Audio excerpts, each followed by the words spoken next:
Hey everyone, ever feel like you're constantly on, chasing after every notification, every email, every little thing, but still ended up feeling kind of empty or just incredibly tired? Like you're always busy but never truly present. Is that sounds familiar?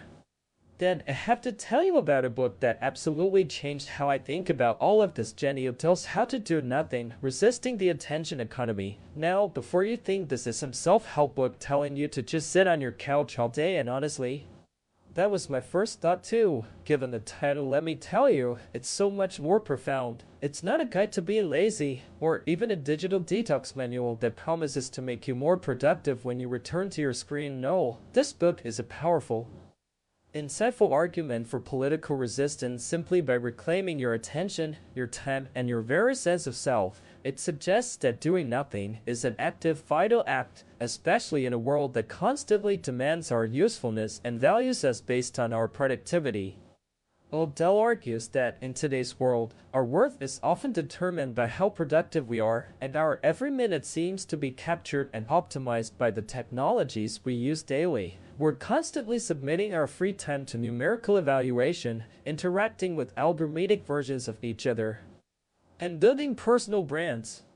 This relentless pace leaves many of us feeling overstimulated and unable to sustain a train of thought. It's a nervous feeling, a sense that something urgent is missing, disappearing behind the screen of distraction. She quotes Seneca, who in On the Shortness of Life describes the horror of realizing life has slipped through your fingers, which she compares to waking from the stupor of an hour on Facebook. Doesn't that just hit home? So what does she mean by doing nothing? Well, it's nothing from the point of view of capitalist productivity.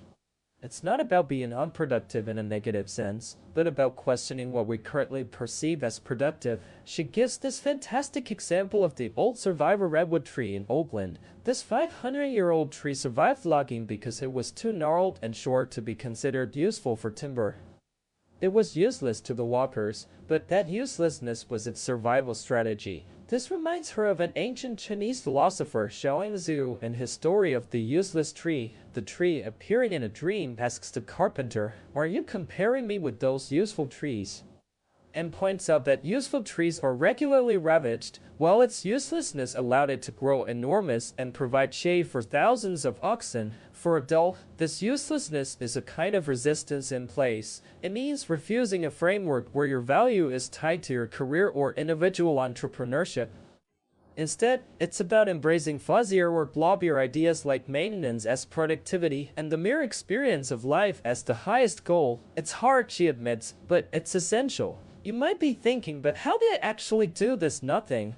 That's where the book gets really practical, but not in a prescriptive way. Dell explains that doing nothing is an active process of deepening your attention. She talks about how she started going to the Morecambe Amphitheater of Roses, also known as the Rose Garden, near her home in Oakland. She'd just sit there, doing nothing, and found it to be a necessary survival tactic after the 2016 election. This space, designed for lingering, encourages a dense infolding of attention. She connects this to deep listening, a practice by musician Pauline Oliveros, which is listening in every possible way to everything possible to hear no matter what you are doing. Odell realized she was already doing this with birdwatching. It forces you to slow down, notice, and simply listen. This practice, whether with birds or music, changes the granularity of your perception, allowing you to discern finer details you previously missed. It's like your brain suddenly gets a key to unlock conscious perception of things that were always there but unnoticed. She then explores the idea of inattention blindness, where you only perceive what you're focusing on. This isn't just about what you literally see, but also about the biases you might hold without realizing it. But Dell argues that consciously directing your attention, like in a workshop designed to make implicit biases conscious, requires volunteer, studio, distill in a wall, seal, and training. It's a continuous, effortful return of attention, what William James called the fundamental act of will. So, does this mean we should all just drop out and move to a cabin in the woods? Dill delves into this question by looking at historical attempts at total retreat, like at Pecura's garden school or the 1960s communes. She found that these efforts, while well-intentioned, often carried the ineradicable contagions of the capitalist world they tried to escape. whether it was issues of class, race, or traditional gender roles. Communes often failed because a spatial move to the country didn't automatically mean a move out of ingrained ideologies, and they struggled with internal politics and economic realities. Her conclusion is that total escape is largely unfeasible and neglects our responsibility to the world. Instead, she proposes refusal in place. This means taking the view of the outsider without actually leaving. She gives incredible examples like Pilva, an artist who quietly disrupted her corporate office by simply sitting and staring into space, doing thought work. Her sheer inactivity was a threat to the general working order. Or Dachshunds the cynic, who lived among people but constantly flouted social norms, like rolling his tub energetically to appear busy as the rest of you when everyone else was preparing for war. And then there's Bartleby the Scrivener, who famously replied, "I would prefer not to every request." Not negating the law, but simply refusing the terms of the question itself, creating a third space of profound non-compliance. But how can we afford such refusal in a world of increasing economic precarity? She points out that many, like the longshoremen of the 1930s, were today's gig workers and students burdened with debt, have a shrinking margin of refusal. They're constantly on, ready to be productive the second you open your eyes. So for many, the very act of withdrawing attention may be the last resource we have left to withdraw, even if you're forced to consume an ad. The company doesn't know how you're watching it. You can be doing your own Aikido, understanding the enemy. This brings us to the critique of social media and what she calls context collapse. On platforms like Twitter and Facebook, information is stripped of its spatial and temporal context, presented as itemized bits and sensationalized headlines. This leads to waves of hating, shaming, and vindictive public opinion that spread unchecked, like the Sarah Jen controversy, where her old tweets were weaponized out of context. This contextual monoculture stifles nuanced thought and makes meaningful dialogue difficult. So what's the alternative? Adele isn't anti-technology. She's against corporate platforms that buy and sell our attention. She dreams of a sane social network, one that rebuilds context.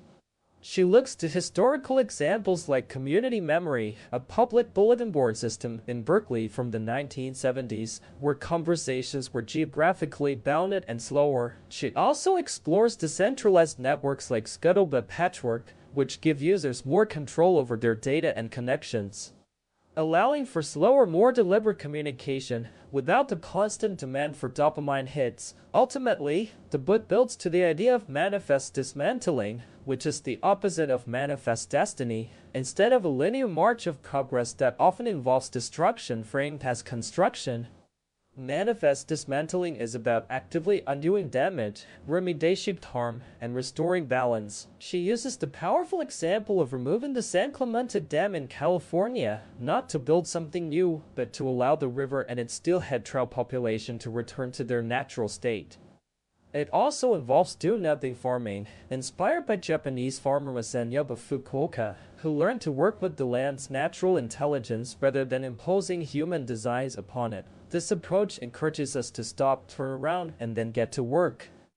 This leads to a deeply interconnected view of the world. By paying attention to our local environment, like the creek she grew up near but never saw, or the birds in her neighborhood, we learn to see ourselves as part of a larger, more than human community.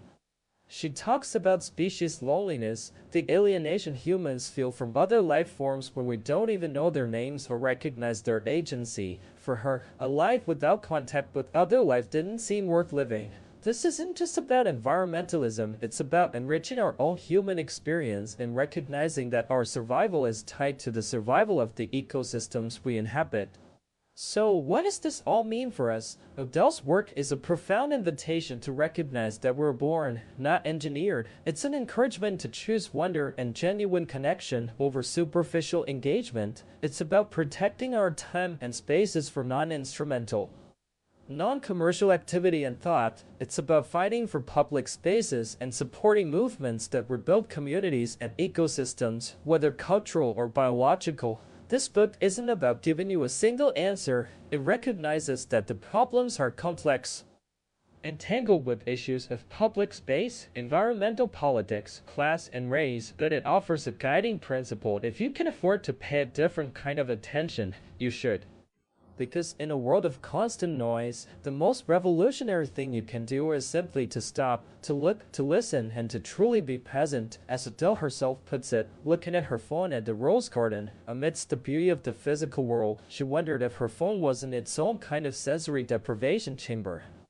The real world speaks in breezes, light and shadow, and the unruly, indescribable detail of the real. Her final, most powerful message, mirroring Bartleby, when asked about the attention economy, she might say, "I would prefer not to, not out of idleness, but because she's already found something infinitely more absorbing, the richness of life itself."